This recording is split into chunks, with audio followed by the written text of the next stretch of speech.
The sick mother was left alone by her children until they found her hidden donations to charity. In a small, quiet town stood an old, weather-beaten house. It had once been filled with laughter and life, but now it was quiet, almost too quiet.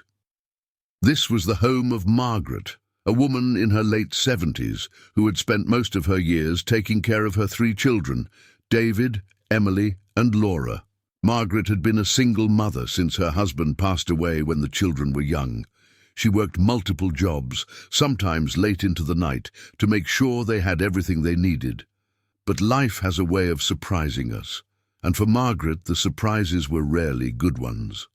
Margaret had always been known as a strong, independent woman. She was the kind of mother who didn't ask for much, who never complained, even when times were hard.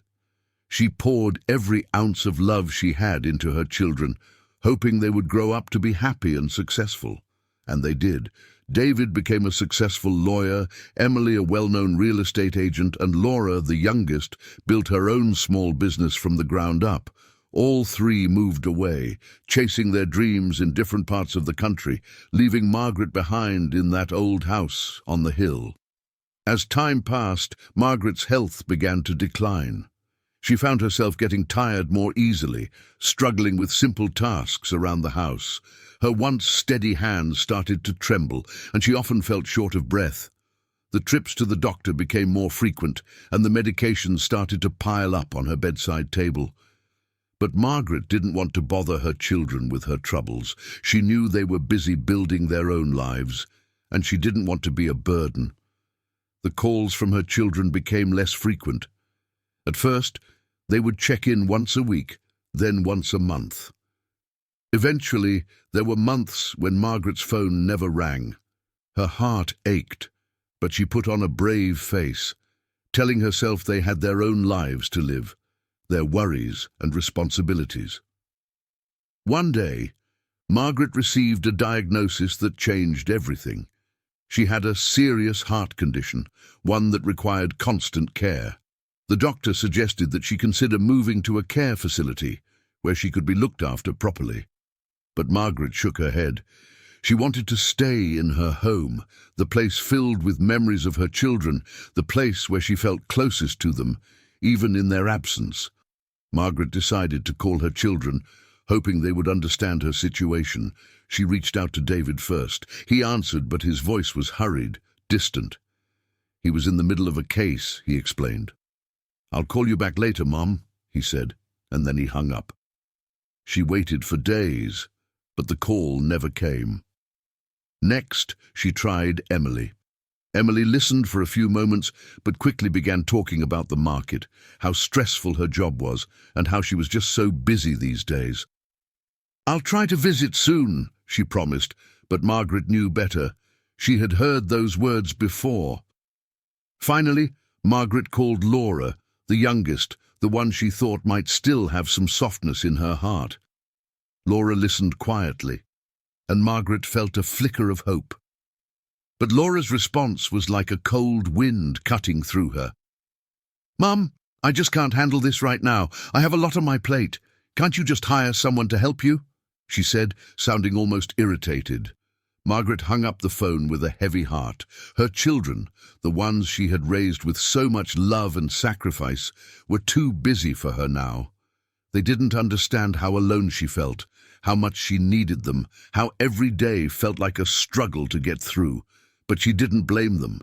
In her heart, she believed they just didn't know any better. They hadn't seen the quiet suffering, the slow decline. She had hidden it from them after all, not wanting to be a bother. And so, Margaret found herself more alone than ever. She tried to keep herself busy with small tasks around the house, tending to the little garden in her backyard, or knitting blankets that no one seemed to want. The house felt emptier with each passing day. The silence was deafening. Even the birds seemed to have stopped singing outside her window. One chilly winter evening, Margaret sat by the window, watching the snow fall gently outside. Her breath fogged up the glass, and for a moment she closed her eyes, remembering the days when the house was full of life, and when her children ran around with laughter echoing through the halls. She felt a tear slide down her cheek, but she quickly wiped it away. She had always been strong. She would be strong now. But there was something Margaret did that no one knew about, not even her children. Every month she would take a small portion of her pension, a little bit she could spare, and send it off to various charities. She didn't have much, but she gave what she could to orphanages, shelters, food banks, and organizations that helped the sick and the elderly. It made her feel connected to something bigger than her loneliness, and gave her a sense of purpose when she felt lost. To her, these donations were a small way to give back, to make the world a little kinder.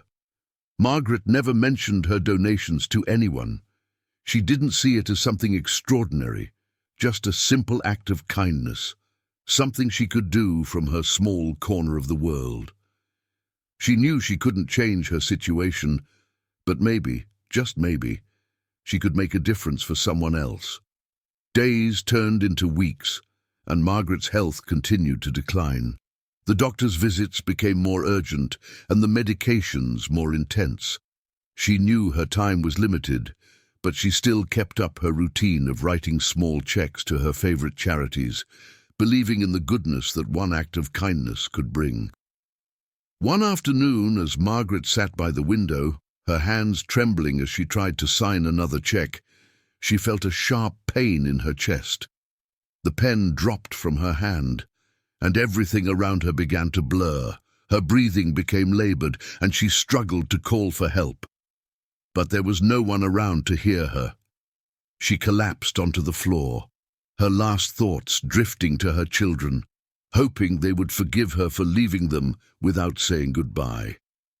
Margaret passed away quietly that day, alone in her home, with snow gently falling outside the window.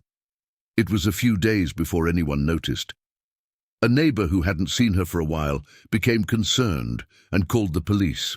They found Margaret lying peacefully on the floor, her face calm, as if she had finally found some peace in her last moments. Her children were notified, and they rushed back to the small town for the funeral. David, Emily, and Laura arrived, feeling a mix of guilt and sadness. They hadn't been there for her when she needed them, and now it was too late.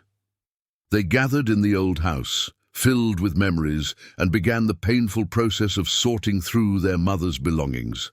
It was then that they stumbled upon the stack of receipts and letters, proof of their mother's hidden donations, and what they found next would change everything they thought they knew about her. David, Emily, and Laura stood in the dimly lit living room, surrounded by the faded remnants of their mother's life. Dust floated in the air, catching the light from the window as they opened boxes, rifled through drawers, and uncovered a lifetime of memories. They felt an awkward heaviness between them, the kind that grows when people realize they've made a mistake but don't know how to fix it. Laura picked up a small stack of papers from an old wooden desk. "What are these?" she muttered, her brow furrowing as she began to skim through the yellowed pages. They were receipts, dozens of them, maybe hundreds. Some were neatly folded, and others looked like they had been hastily stuffed into the drawer.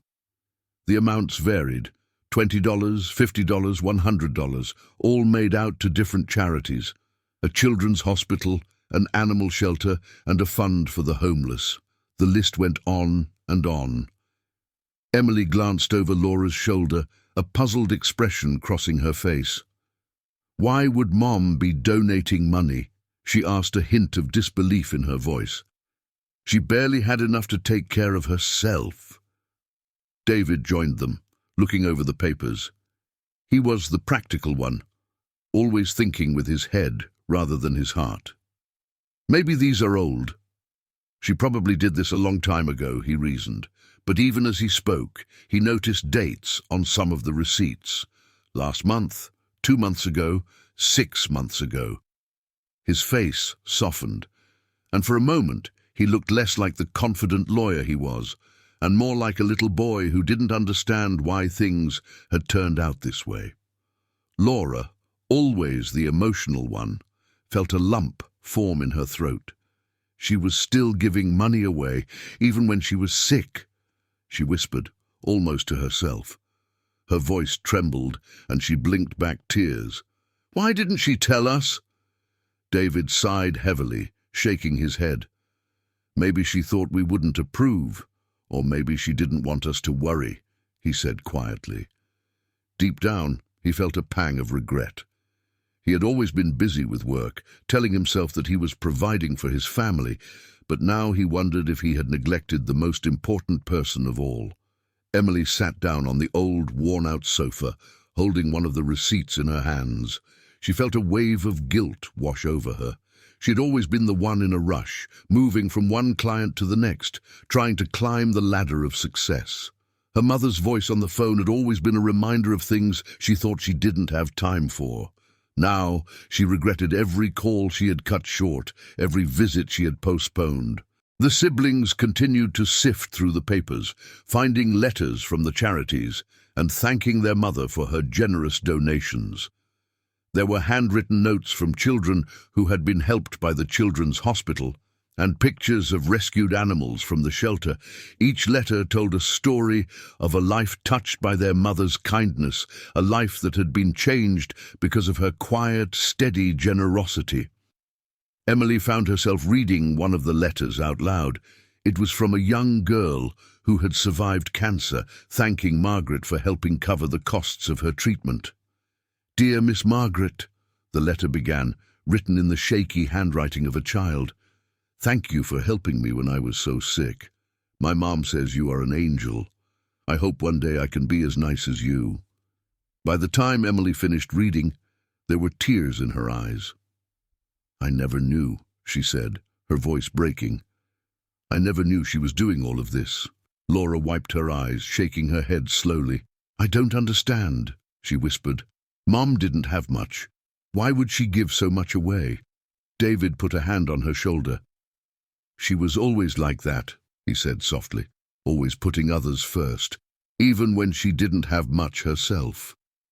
He thought back to his childhood, remembering all the times his mother had gone without, so they could have new shoes or school supplies. He had always thought of her as strong but simple, just a mother doing what mothers do. But now he realized there was so much more to her story, so much more he had never understood. The siblings continued to search through the house, uncovering more letters and receipts.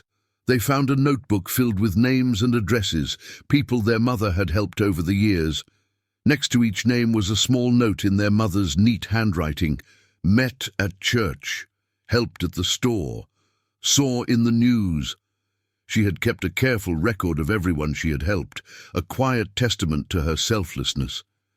As they went through the notebook, David noticed something else. There were entries about them too, about her children. "Called David," one note read, "busy with work, but proud of him." Another said, "Emily sounded tired, wish I could do more." And another, "Laura, struggling with her business, sent a little extra this month. Even as she was giving to strangers, she had been thinking of them, worrying about them, loving them in the only way she knew how." Laura's voice broke the silence. "We were so busy with our own lives, we never thought about hers," she said, tears streaming down her face. "We never thought about what she needed or what she wanted. We just assumed she'd always be there." David nodded, his face grim. "We were wrong," he admitted. "We were so wrong." Emily wiped her eyes, suddenly feeling a wave of determination wash over her. "We need to do something," she said firmly. "We can't let her story end like this. She deserves more than just being forgotten in an old house on a hill." Laura nodded, a glimmer of hope in her eyes. "But what can we do?" she asked. "How do we make this right?" David thought for a moment, then looked at his sisters. "We tell her story," he said simply. "We let the world know who she was, what she did. We let them know about her kindness, her generosity, her love." The three siblings sat together, a sense of purpose slowly filling the room. For the first time in years, they felt united. Brought together by their mother's quiet acts of love, they realized that their mother's life had been so much more than they had ever imagined. And now it was their turn to honor her memory, to make sure that her story was told and her legacy lived on. They spent the next few days gathering all of the receipts, the letters, and the notes. They decided to organize a community event in her honor, inviting everyone in town to share their stories about Margaret. They wanted to create a fund in her name, to continue her legacy of giving, to make sure her kindness reached even more people than it already had. As they sat down together to plan, they felt a sense of peace that had been missing for so long. They knew they couldn't change the past, but they could make sure their mother's spirit lived on. And in that moment, they realized that maybe, just maybe, she had already forgiven them. The day of the event arrived, and the small community hall was buzzing with activity. The air was filled with a mix of emotions, anticipation, curiosity, and a hint of sadness.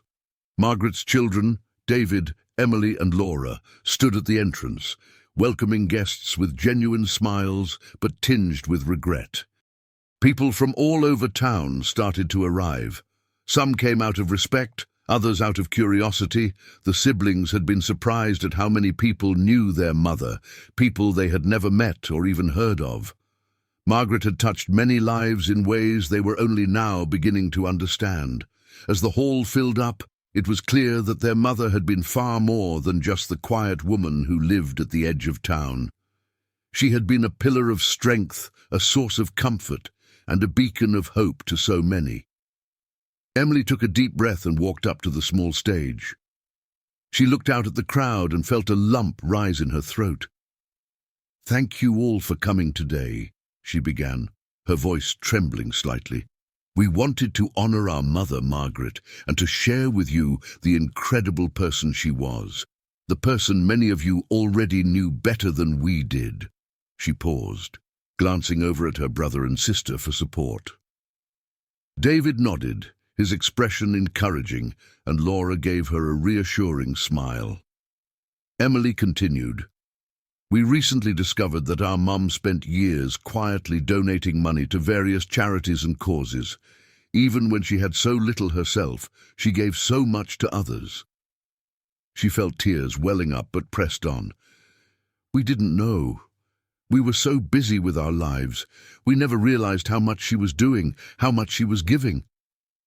A few people in the audience nodded, their faces reflecting understanding. Then one by one, they began to share their stories. An older man stood up first, his hands trembling slightly as he held a piece of paper. "I met Margaret at the grocery store," he began. "I was struggling to make ends meet, and I guess she noticed. She came up to me, gave me a few dollars, and told me to get myself a hot meal. I was too proud to take it at first, but she insisted. It wasn't just the money. It was the way she did it, so kind, so gentle. I never forgot that." Next, a young woman spoke. "I was in a dark place," she admitted, her voice cracking. "I had just lost my job, and I didn't know what to do. I went to the church, hoping to find some answers, and there was Margaret. She didn't ask me what was wrong, she just sat with me, for hours, just listened. And then she gave me money to cover my rent for the next month. I didn't know how she knew, but she did, and she saved me." More stories followed, each one painting a picture of a woman who was far more than just a mother to 3 children. She had been a mother to a whole community, quietly taking care of people, noticing their needs and helping wherever she could. The siblings listened, their hearts swelling with a mix of pride and shame. Pride for the woman their mother had been, and shame that they had never truly known her. When it was David's turn to speak, he cleared his throat, struggling to find his voice. "I always thought my mom was just ordinary," he confessed, his voice heavy with emotion. "I never realized how extraordinary she was. She taught us about kindness, about love, not through words, but through actions. We failed to see it then, but we see it now, and we want to honor her memory by continuing her work." David's words hung in the air, and for a moment the room was silent. Then, slowly, people began to clap. It started as a soft applause, but grew louder and louder, filling the hall with a sense of warmth and unity. Emily felt a tear roll down her cheek, but this time it wasn't a tear of sadness. It was a tear of gratitude. As the event continued, the siblings announced the creation of the Margaret's Light Charity Fund. It would support the same causes their mother had quietly championed for so long. They were determined to keep her legacy alive, to make sure her kindness continued to touch lives even after she was gone. The guests were enthusiastic about the idea, many of them pledging their support on the spot. A local businessman offered to match any donations made in the next month, and the town's mayor promised to host an annual fundraising event in Margaret's name. Emily, David, and Laura were overwhelmed by the generosity and goodwill that filled the room. They felt their mother's spirit there with them, encouraging them, guiding them, just as she always had. In the weeks that followed, donations poured in. The siblings were astonished at the outpouring of support from the community and beyond. They received letters from people who had heard Margaret's story and were inspired by her selflessness. Some sent money, while others offered their time and skills to help with the charity's operations. Emily, who had always been so career-focused, found herself spending more time volunteering for the charity. She realized she had found a new purpose, one that felt more fulfilling than any job she had ever done. David used his legal expertise to help set up the charity, ensuring it would run smoothly and efficiently. Laura, with her creative flair, designed the marketing materials and organized fundraising events, pouring her heart into every detail. One day, as they were sorting through the last of their mother's belongings, they came across an old letter tucked away in a small wooden box. It was addressed to them, in their mother's familiar handwriting. With trembling hands, Laura opened it and began to read. "My dear children, I know life gets busy and it's easy to forget what matters. But remember, love is the most important thing we have. Share it, spread it, and give it freely. Don't worry about me. I've had a good life, a full life, and I've always been proud of each of you. I hope in time you'll find your way to be happy, to be kind, and to make the world a better place. I love you more than words can say. Mom." Tears streamed down their faces as they read their mother's final words. It was as if she had known they would one day find this letter, as if she had left it there for them as a final gift, a final lesson. And in that moment, they felt a sense of peace they hadn't felt in a long time. They looked at each other, and without saying a word, they knew they were ready to move forward, together. They had learned something important from their mother, not just about giving, but about living, about finding meaning and purpose in every small act of kindness. The Margaret's Light charity grew and thrived, touching countless lives and spreading the love and generosity that Margaret had lived every day. And in the process, it brought the three siblings closer together, helping them understand that the greatest gift their mother had ever given them wasn't money or even the lessons she had taught them, but the example she had set with her life. The story of the quiet, sick woman who had been left alone by her children had become something much greater, an inspiration, a reminder that even the smallest acts of kindness can leave a lasting legacy. As David, Emily, and Laura continued to tell her story, they found themselves healing, growing, and learning to be a little more like their mother each day. Margaret may have been gone, but her light continued to shine, brighter than ever.